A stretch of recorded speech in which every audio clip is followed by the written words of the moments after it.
Well, we meet again. Hello, friends, and welcome to another edition of In the Car with Star, the home edition. I am Sean Starr, your host. You can find us, of course, on youtube.com, Facebook / In the Car with Star. We're also on X, formerly known as Twitter. So online whenever you need us, whenever you want us. In the Car with Star is with you. And I'm happy to be with you on this Friday. Good morning, everybody, and welcome back to the channel. Thank you so much for joining us today. And I'm waiting for my guest to arrive. Eric Macramella, my Egyptian prince, is expected to join us. And he's running a bit behind schedule, but that's fine. We're going to move ahead and proceed as usual, as we always do here. Let me see if I can just get a little bit better lighting as we're running a little bit behind schedule. So, yeah, good to be with you on In the Car with Star in the aftermath of the Montreal Canadiens coming up again on the wrong side of a 5-3 scoreline. But I got to tell you, man, the Montreal Canadiens are a little bit more engaging, a little bit more dynamic for my liking anyway. I'm curious what your perspective was, as the Canadiens have reached now a new low this season. They've played 14 games, and they're on their longest losing winless skid of the year at 5 in a row. And that came last night in Newark, New Jersey. But compared to some of the other losses that we've experienced, that we've watched this season, that perhaps have left you with this like frustrated taste in your mouth and this bitter aftertaste, I don't know. Not so much for me yesterday. I like the jam they had. And listen, let's tackle what I believe is the biggest issue facing the Montreal Canadiens in this now, what is year 3 of the new regime's rebuild. And I understand superstar talent is a major issue and they don't have it. Fine. Everybody knows that.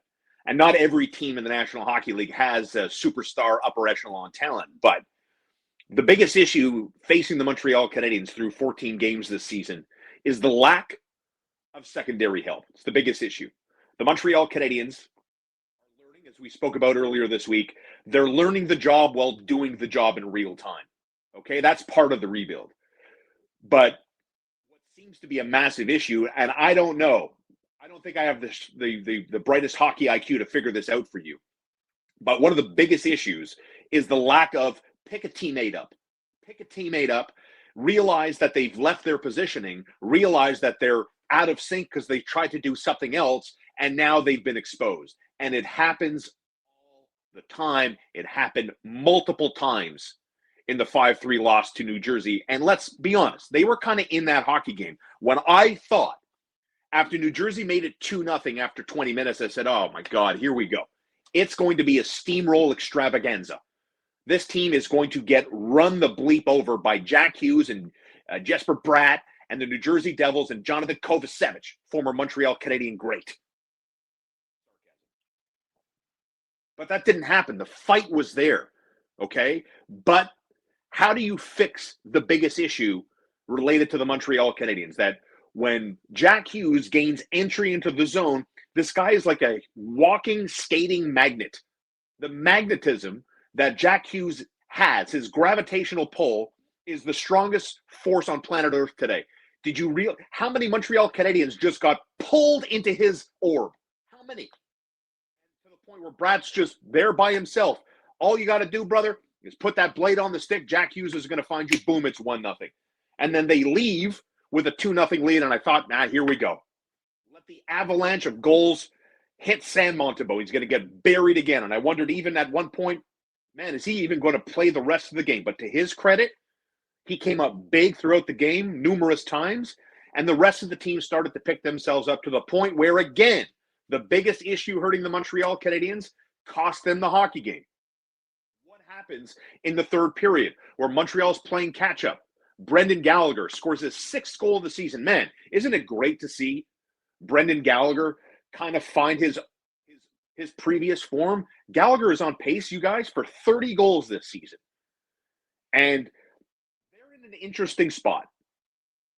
Having veteran presence on the team versus bad contracts handcuffing you financially on the team.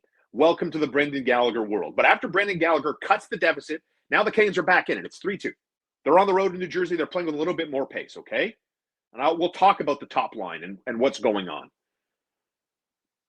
But did you realize where Lane Hudson was after Emil Heineman missed the net with a puck on his stick? In close on Jacob Markstrom yesterday. Where was Lane Hudson? waiting. He was down by the crease, by the post of Jacob Markstrom. And what happens? Boom! Goes the other way. And now the Montreal Canadiens are playing catch up, and they can't seem to get it back together. And that, my friends, is the biggest issue that hurts the Montreal Canadiens. And I got to tell you, you got to leave Sam Montembeault alone. This is not a Sam Montembeault issue. Like, if you believe Sam Montembeault, and I guess that's where I come from. Sam Montembeault is 28 years old. I don't think Sam Montembeault is an everyday, legit, number one goaltender. He's a good goaltender. I think he's a serviceable 1A kind of netminder. Someone that can play, that 40 to 50 game kind of window, but needs a very good, high caliber goalie to help him shoulder the burden of being the one of the two goaltenders for 82 games, right? Like, in a perfect world, I think Sam Montembeault would have been great as a Boston Bruin. Like the Linus Ullmark, Jeremy Swayman kind of situation. I think that's the world Sam Montembeault would excel in the best. I mean, shit, we saw it here with Jake Allen.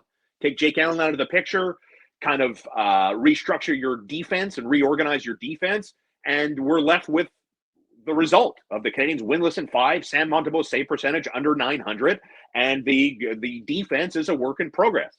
And I'm okay with all of that stuff because my expectation barely got off the ground floor for the Montreal Canadiens this season. But I start to understand, I think, a little bit more clearly today why some Canadian fans in this market have been so reactionary when it comes to the head coach and what exactly is going on. Because I still get the perception from being outside the room, not around the team, that my perception is the Canadiens are a together team. I think they like each other. I think they like going to work together. And I believe they like playing for Martin St. Louis. I believe that. But here's the question. What's happened to the inspiration? Martin St. Louis, in my opinion, had a lot of things going for him when he was named new coach. And the top thing, I believe, that allowed him to have this kind of freedom outside of his credentials as being a Hall of Famer and a Stanley Cup champ is his relatability. I think Martin St. Louis is exceptionally relatable as it relates to his underdog journey, being a smaller forward and persevering through all of that, being a Vermont Catamount, being undrafted, all the way to him becoming a Stanley Cup champ and being enshrined into hockey's Hall of Fame. And now he's behind the bench when all he knew from coaching was listening to a coach and then coaching up his kids in Connecticut at Pee Wee. That's what Martin St. Louis knows about coaching. And he comes here with this breath of fresh air, what I believed was a modern approach to the game, a modern way of communicating to the game. I also don't think that he's going to take shit from the media or the fans, and that his resume speaks for itself and he can walk into any room with his chest out and his head held high because he's Martin bleeping St. Louis. And his playing career, his hockeydb.com page speaks for itself and gets instant respect. And he had all that going for him, and he still does. But I wonder, where's the inspiration? Like, we've spoken consistently through 14 games. Why are they so slow out of the gate? Where's the jam? Where's the pace? Honestly, if I asked you that a year ago, did you think 1 year from now we would be asking out loud in public without getting laughed out of any room that the team is lacking inspiration, that the team is lacking punch, the team is lacking jump? That is a little bit of a red flag for me. And I'm still on the MSL bandwagon. I still like him. I still think he's all of those things: relatable, modern, excellent communicator, philosopher, approachable. All of those things I believe still exist today.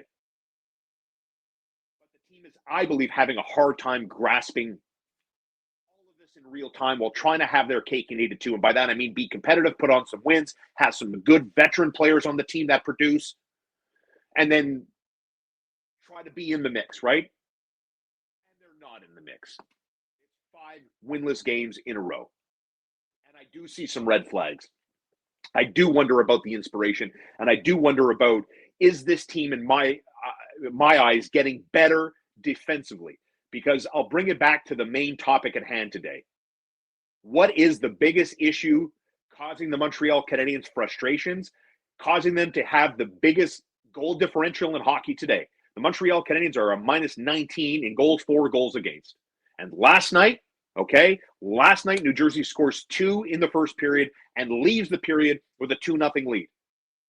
And I thought when New Jersey had a power play to start the second, I said, oh my God, they're going to score a third goal, and it is on. The romp is on. And I was happy to be proven wrong. That the team showed some character, showed some fight, showed some pushback, and what I thought was a pretty fun game to watch. But the biggest issue remains the lack of picking up a teammate who has left their position. It is habitual this season. And I choose to believe in my heart of hearts that as fiery as MSL was as a player, it has to drive him up the wall to see guys who have played hockey at a high level their entire lives completely abandon fundamental positioning sometimes. It's why you see so many odd man rushes. It's why the Montreal Canadiens have the worst goal differential in hockey. It's part of the reason why Montreal has conceded. Are you ready for this? 14 games, the Canadiens have conceded 20 goals in the first period. 20 goals in first period of games this season. And it happens all the time. They get scored on first all the time. And now you're chasing the game. You're trying to wonder about, man, if I make a mistake, is the teammate going to bail me out? Is my goalie going to bail me out? Yada, yada, yada. So you have not only the compounded effect of the team losing, chasing, and then the psychology comes into play about mentally thinking about, man, we're down 2-0 to New Jersey. They've been on this ride before, and they know what it's like when they get off. They throw up on themselves. Remember that? So that's where we're at. The Canadiens are sometimes, I believe, in their own head. They play a tight game.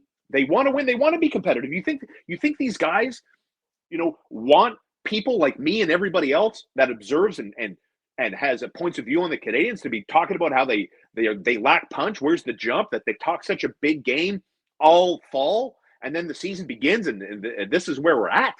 I promise you, they don't like any of it whatsoever. So the comments are starting to come in. Thanks as always. I don't know what's happened. Eric Macramella was scheduled to join me today, but listen, this man is a high-powered broker. Eric Macramella is a partner at a massive law firm, and I love all the things he has to say on the Montreal Canadiens all the time. And we were scheduled to be on live at 11. I waited a couple of minutes, and I sent him a text message letting him know that I'm going to start without you. Join whenever. And that hasn't happened yet. And so I've left the invitation open, but I haven't seen him pop up on the screen. So I'm happy to be here with you as always. And the comments are coming in. Joe Boozer, what up, Joe? The team just sucks. Horrible veterans. So let's expand on that. I'm glad you brought up veterans, Joe. Thanks for watching. Thanks for the comment. Brendan Gallagher is on 6 goals, on pace for 30 this season. Josh Anderson. I get it. Alex Newhook doubled his goal production in one game. He's on 4 goals after scoring a deuce last night. And looked a little bit better, right? You want to go down the list a little bit? David Savard plays 19 minutes a game. You really don't see David Savard factor in too much. And outside of that, what are we talking about? Yoel Armia? Christian Dvorak? Like, the question I would have for anybody that is critical of the veterans on this team, right? Like, what did we expect?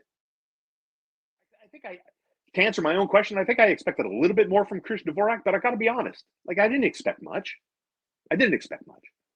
They're a bad face-off team, fundamentally. Just a bad face-off team across the board, So they're not doing the small things right. They're not doing the bigger things right in the big picture, right? Cole Caulfield's goals have dried up after scoring, 10 and 11 games. It's been a bit of a lull. So this brings me to Nick Suzuki, because I want to talk about the captain for a minute or two. I don't know what you think of 14 on the Canadiens. I don't know what your ceiling talk about Nick Suzuki with your friends and wonder about the Canadiens captain and can he do this? Can he do that? Will he do this? Will he do that? I don't know. But my read on Nick Suzuki is this. He's had a very bad stretch of 3 games to start the month of November. I think that is undeniable. He's, I think, averaging a shot a game per game over his last 3 games and doesn't have really any points. And before November hit, he had called himself out and he needed to be better. And even though he was hovering around a point a game, but he was finding Cole Caulfield, and Caulfield was shooting at a 30% clip, and everything was going in, and everything was fine. And yet Nick Suzuki still felt like he could be better. And that, to me, that's a leader. That takes character.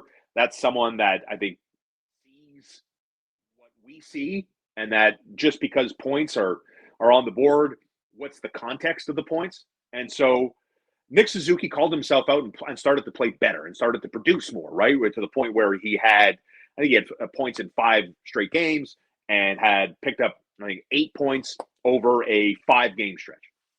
And look good. Picked up points and losses, picked up points and wins. When the Canadiens swept the weekend, right? They beat the Blues, they beat the Flyers. He had 4 points on that weekend and was starting to produce and look better in that role. And then it's dried up, right? And you have some that look at the captain and says, this guy gets paid like he's supposed to produce at a really high level, at a superstar level. And that's true. He makes $8 million a year, and there's a certain expectation that comes with making all that money.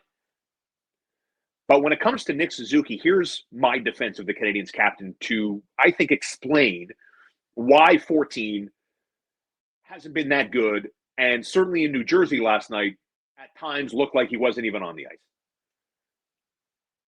You're looking for your line mates all the time, and you're looking for consistency. And in a way, we're kind of blaming Kirby Dach, aren't we? Because if you listen to me on TSN 690 over the course of this past summer, one of the main points I kept bringing up again and again and again and again, and now I start to see people write about it. I start to see people pop up with that take a little bit more today. But I brought this up in the early summer. Kirby Dach is the biggest X factor on the Montreal Canadiens, and it's not even close. If Kirby Dach can hit as a number 2 center, the Montreal Canadiens rebuild, I think, goes in the fast lane. If Kirby Dach can't catch on over a large sample size at being the number 2 center on the Montreal Canadiens, I think we're close to being back at square one. Because where is that number 2 center coming from? A transaction? Who? If the Canadiens have any idea of landing a true center, they are going to have to give up a lot. Ken Hughes is on the record as saying he has no appetite to do anything like that. But as Mike Tyson told us, everybody has a plan until you get punched in the face. And I'm not saying Nick Suzuki has been punched in the face yet, but Kirby Dach is a winger. Kirby Dach is playing on the wing. And this is a problem for the Montreal Canadiens rebuild. So I'm not going to repeat myself because you know what I just said. He has to be the number 2 center. If not, I think we're taking 2 steps back. But if he can be that guy, all right, now we're cooking with gas. So I don't know if they're in a catch-22 or not with Kirby Dach.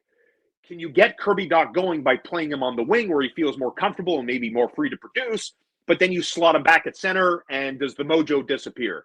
Or do you force feed him down the middle, hope that he produces, hopes that he makes his line mates better, and we're hunky-dory, good to go? Because now you've got Kirby Dach in the wing, you've moved Juraj Slafkovsky off that top line, and now Nick Suzuki is suffering. Cole Caulfield's goals have dried up a little bit, and when the top line goes, we know secondary scoring is an issue here. So, yes, in a roundabout way, we're looking at 77. You're like, this team needs you, man. This team needs you to be better, like now. And so I'm kind of with kid gloves when it comes to the Canadiens captain, because I don't think it's an excuse. I think it's a reason. So when Nick Suzuki goes to work, one day he looks at his line mate. Oh, there's Uri. Goes to work the next day, he looks at his line mate, goes, hey, Emil Heineman, cool. Goes to work the next day. Oh, Kirby, what's up, bro? Goes to work the next day. It's Josh Anderson. Goes to work the next day. It's somebody else. So you see what I'm saying? It's not so easy. It's not so easy as just to lace up the skates, get dressed, hit the ice. Your line mates are who your line mates are, and you're good to go. It doesn't work that way. To be, I guess, harsh, Nick Suzuki isn't a good enough player to be that guy where it's plug and play with any of his line mates. Ça marche pas de même. I am convinced of that. In my heart of hearts, I am convinced of that. So, yes, maybe it's a cop-out, whatever. I am a Canadiens fan. I want this team to win. I want this team to do well. I want this team back in the holy land of Stanley Cup parades in downtown Montreal every year. want to be, part of that generation that gets to experience something like that. And I really haven't. I'm 46 years old. I haven't experienced anything close to that with this team. So I'm passionate about this team, and I'm ready, while also understanding here's the ugly side of a rebuild, and that this team and their front office and some fans looked at the group collectively and said, wow, okay, they're going to be much better. They're going to be in the mix. They're going to be in the mix. Taking a few steps back. Thanks for watching, everybody. Oh, is my sound terrible today? So let me address that here. Thank you, Vito, for watching. Let me address that quickly here. In the car with Star is going to the next level. And by that, I mean, I've decided to spend some money. I've decided to invest in some tech. So I don't know how much this is of interest to anybody, but everything that I do here, I do pretty much on my own. I film and record myself on my iPhone 16 Pro Max. And let me tell you something. It's a pain in the ass to edit. It's a pain in the ass to upload. It's a pain in the ass to do all of that. So that's why I do this. I do this live. Like some other podcasts or whatever that go and they record and they do 4 or 5 takes and produce it and put it together. This is live, 100% on direct. And so I got AirPods. And sometimes they cut in and out, and I know the sound isn't great, and it drives me crazy. As a radio guy, it drives me crazy. So I spent some time yesterday, and I got myself a pretty good quality microphone, and I got myself a webcam. Oh, yeah, we're going to get nice and saucy in here. We're going to get a nice little webcam going, and I'm going to use my wife's laptop so I can get off this bleeping phone and get back to my Windows PC world that I'm very comfortable in. And I promise you, we will sound much, much better, consistently better, starting next week. Okay, so I apologize, Vito, and everybody else, that I am cutting in and out. My shitty AirPods on my iPhone with an iPhone stand and everything else. So I apologize for that. Joe Boozer. What's up, Joe? I agree with what you said on the veterans. Thank you, Joe. Rick Spaghetti. Always nice to hear from you, Rick. You can always chime in here. Coaching staff. St. Louis, Robida, Trevor Letowski, all understand players who had long NHL careers against all odds. It's interesting because with the Canadiens, when they talk about the different voices, as Rick writes about around the team, that this team knows, man. These are hockey lifers, man. These are hockey lifers.